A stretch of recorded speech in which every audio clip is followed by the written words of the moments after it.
Es un placer tenerles otra vez en el programa Palabra de Mujer, un programa por y para las mujeres. El día de hoy tenemos un programa exquisito, vamos a hablar sobre sexualidad.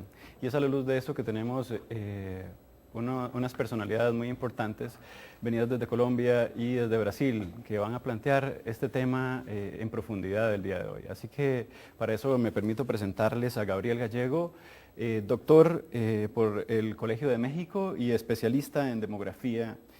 También vamos a tener a Berenice Bento, doctora por la Universidad de Brasilia y la Universidad de Barcelona, ella es socióloga, y sin más les doy la bienvenida y un agradecimiento personal por acompañarnos el día de hoy en este programa. A ver, a la luz de la diversidad y su papel por la lucha de la equidad y la justicia, en el tema de derechos humanos de mujeres ha sido trascendental el feminismo. Arranquemos un poco con ese tema. ¿Qué opinan ustedes del feminismo actual? Bueno, ¿puedo empezar? Yo pienso que es muy difícil hablarnos de feminismo, ¿no? Pero de feminismos. Hay una pluralidad interna de los discursos de las mujeres, ¿no? Que se dicen yo soy feminista. Pero además hay muchas matrices teóricas para decir feminismo, ¿no? Yo pienso que el feminismo actualmente, el feminismo que yo comparto, el feminismo que yo hago parte y que yo digo yo soy una feminista, es un feminista que no es un feminismo que es exclusivo de las mujeres o que piensa que el sujeto colectivo del feminismo necesita de un cuerpo de mujer para hablar del feminismo. Bueno, ¿por qué que yo hablo eso? Porque después podemos hablar un poco más con la entrada de las mujeres transexuales, de los hombres transexuales, de los hombres gays, ¿no? De los hombres heteros, de las mujeres heteros, que está el tiempo todo hablando de género, hablando de la diversidad, al mismo tiempo hablando de la violencia de género, que no es una violencia exclusiva para las mujeres. Yo pienso que entonces tenemos delante de nosotros una configuración muy plural de lo que sea el feminismo. ¿Hay una nueva etapa de ese feminismo entonces? Sí, yo creo que, como estaba diciendo Berenice, con la llegada especialmente del movimiento de las masculinidades, ese movimiento que es muy fuerte, por ejemplo, en Brasil y en otros países de la región de América Latina, pues entra el sujeto feminista o el sujeto como clásico que defiende el feminismo también se ha ido transformando y yo siento que es un feminismo que en la región es mucho más incluyente, es un feminismo que incluye más la diversidad, que trata de comprender cómo en el mismo campo de lo social, de las desigualdades, de las diversidades, se intersectan diferentes maneras para los sujetos, no solamente las mujeres, sino las mujeres trans, no solamente es el problema de las mujeres como sujetos, sino también las mujeres en su condición étnica, por ejemplo, racial, por ejemplo, las mujeres negras, indígenas.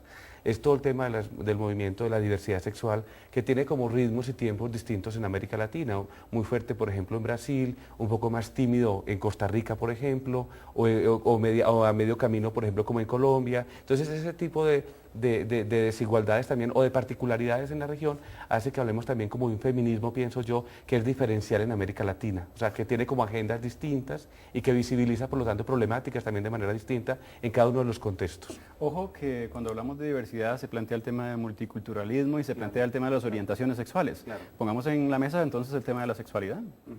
Sí, bueno, entonces para pensar el tema del feminismo y la sexualidad, ¿eh? Yo pienso que por muchos años, por mucho tiempo, el feminismo, un tipo de feminismo que yo no comparto, se ha puesto ciega y sorda para el tema de la sexualidad. Nuestra opresión de las mujeres es del orden del género, ¿no? Entonces, hablamos después de la sexualidad.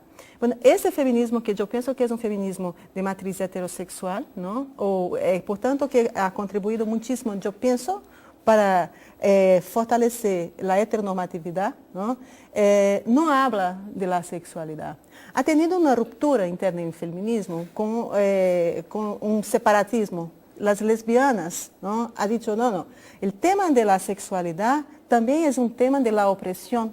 Y nosotras precisamos pautar y dar visibilidad. Nosotras somos feministas, pero también somos lesbianas. Por tanto, hay dos órdenes de opresión, ¿no? El género y la sexualidad, que es necesario pensarlas de forma distinta, separada, pero que lo que unifica a los dos es pensar que la norma heterosexual excluye los sujetos abjetos, ¿no? Los sujetos que no están de acuerdo con la norma. Ese sujeto-objeto es una opresión lo que siente, ¿no? ¿Cómo hacemos para cambiar eso? Claro, ahí hay un proceso también como de politización como del cuerpo y de la misma experiencia, que es lo que se reivindica hoy en día, tanto por el mismo feminismo más contemporáneo, un feminismo más incluyente, como por el movimiento de las diversidades sexuales, que también tiene sus propias agendas y es muy distinto en cada uno de los países. Politización del cuerpo, perdón, Gabriel. Claro, es poner como el cuerpo como parte de la experiencia vital que pasa ese cuerpo que está permeado por unas condiciones de género, también de sexualidad, pero también una condición étnica. O sea, es el cuerpo el que está ahí. Es cuando una mujer trans, por ejemplo, sale en una manifestación o públicamente se puede denunciar y tiene, por ejemplo, la palabra, como podemos registrar en algunos escenarios de América Latina, y es una mujer que por lo menos puede hablar de su propia experiencia vital y poner, por ejemplo, como interlocutor al Estado, por ejemplo, para que le pueda reivindicar ciertos derechos, o pone, por ejemplo, como interlocutor, aparte, por ejemplo, de ese movimiento gay que sigue siendo muy hegemónico, muy urbano, muy blanco, o muy, por ejemplo, también muy masculino, y estas mujeres entran como a interpelarlo, por decirlo así. Entonces es como a partir de la propia experiencia del cuerpo, una experiencia vital de esa experiencia, y creo que eso es lo que ha ido pasando como en la región, es un poco que esa experiencia del género, sexualidad, está muy permeada por la experiencia también como del cuerpo. Y creo que ahí la experiencia del movimiento trans es muy de muchos aprendizajes para la región, y creo que es el que más nos marca como un poco como la vanguardia en términos de esa reivindicación. Una cosa interesantísima que acaban de haber mencionado es que el feminismo radical está muy bien. Vamos a la raíz y vamos a tener frutos muy potentes. Pero ese feminismo fundamentalista no es necesariamente lo que queremos ver en el escenario. Para los televidentes que recién se incorporan a ver nuestro programa, estamos hablando del tema de sexualidad y nos acompañan dos personalidades, una de Colombia y la otra de Brasil, que tocan este tema, un tema muy álgido y de mucha importancia en los últimos tiempos. Sí. El tema trans. Sí, el tema trans el tema que yo pienso que sí, es verdad que nadie nace hombre, tampoco mujer. Con el tema de la transexualidad, por tanto, nos hacemos todo el tiempo, ¿no? Y desde luego no somos mujeres listas o hombres listos. La masculinidad y la feminidad siempre es un proyecto, nunca está acabado. Porque si tú llegas mañana aquí en la tele, para trabajar, con un poco de batón o con el cabello más ancho o con un brinco, ¿sí? Dices, pero ¿qué pasa? ¿No? El control del género, de la sexualidad, no es algo que, bueno, naciste, estás listo. No, hay toda una estructura, todas las instituciones que están ali policiando y vigilando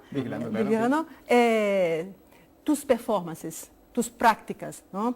El tema de la transexualidad es genial porque son personas que voy a poner entre comillas porque es terrible lo que voy a decir, pero no tiene ningún problema cromosomático, ningún problema biológico, y dice, mira, yo soy mujer, aunque yo tenga un pene. El hecho que yo tenga un pene no tiene nada que ver con mi identidad de género. Bueno, esto es ¿qué hacemos delante de esta demanda de un sujeto que dice, yo soy aquilo que mi cuerpo dice que no es? Dos alternativas, o patologizamos a este sujeto, eres loca, o entonces decimos, pero qué interesante que son las identidades, entonces vamos a problematizarlas. Y yo pienso que eso que los estudios queer hacen, una radical desnaturalización de género, desde que el género, que sea mujer, que sea hombre, no tiene nada que ver con la naturaleza, nada que ver. Son proyectos políticos de control, de poder. Desnudemos la teoría queer, desnudémosla. O sea, yo siento que... Expliquémosle a la gente qué es eso. Claro, la teoría queer, vamos si compartimos como la misma interpretación, es como un poco como de la naturalización de las identidades sexuales que se consideran fijas. O sea, que tú naces con una vagina y automáticamente te vuelves una mujer, o naces con un pene y automáticamente te vuelves un hombre. Lo que hace la teoría queer es como romper esa linealidad, esos cursos como de que dicen esto se va a convertir en esto y esto se va a convertir en esto, y comenzar un poco como a problematizar el asunto en términos de que en esa línea puede haber como líneas de fuga. De hecho hay muchas líneas de fuga, y es cuando emerge el sujeto queer o muchos sujetos, como existen en diferentes culturas latinoamericanas, que son estos sujetos muy masculinos, que en ninguna parte podrían ser asociados como con la estética de lo gay, pero que tienen prácticas sexuales y eróticas y afectivas profundas con otros hombres, pero que no se identifican con ese discurso gay como nos lo plantea, por ejemplo, la teoría o el movimiento gay norteamericano. Entonces hay como una disociación. Y eso existe como en todas las culturas. Esos sujetos siempre son como sujetos problemáticos, tanto para la sociedad como para los mismos académicos. O sea, ¿dónde ubicamos, con qué categorías a estos hombres que son muy masculinos, muy machos, machos remachos, que en ninguna parte uno diría se le ve por encima lo gay, de acuerdo a una estética que la sociedad también ha identificado que esto es lo gay o esto es una lesbiana clísica, y que desestabilizan como todo el tiempo, como este sistema como de binarismos? Lo que hace la teoría queer es desestabilizar esos binarismos, desestabilizar los siglos. Las experiencias de lo sexual van mucho más allá de esas correspondencias con una carga biológica, y es una cosa mucho más cultural, y de hecho es un proceso como, podríamos llamarlo, anti-identidad, anti-nombrarte como alguna cosa.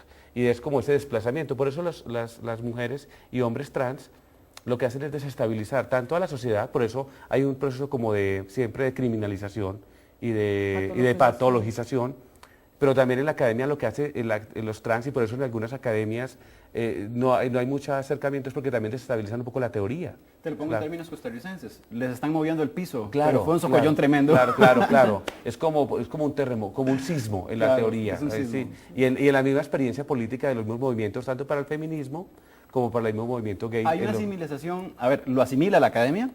Sí, yo pienso que no es una asimilación tal vez así, pero es una discusión y es un proceso un poco de, en mi caso, por ejemplo, yo he hecho mi trabajo de campo en 3 años en un hospital que hace cirugía de transgenitalización, después he ido para España, también investigación.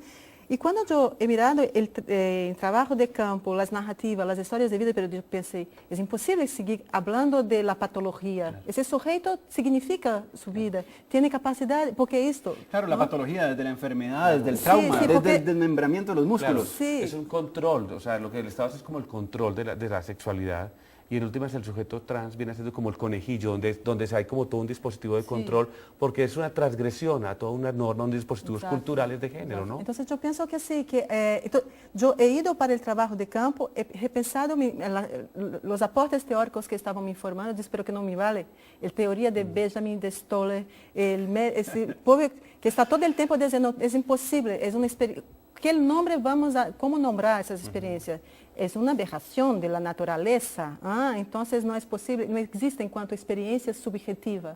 Entonces yo pienso que en la academia, hoy hay en Brasil muchísimas tesis, muchísimas investigación acerca de la transexualidad, travestilidad, intersexualidad, pero es muy interesante porque en este caso también las personas que empiezan a trabajar con los aportes da teoria queer, não trabalham exclusivamente no âmbito da academia, pero são activistas, ¿sabes?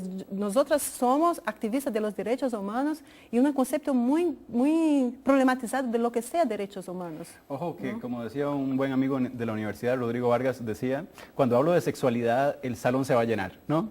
Es un tema muy importante. Las expresiones sexuales tal cual son de mucha potencia en este tema, ¿no?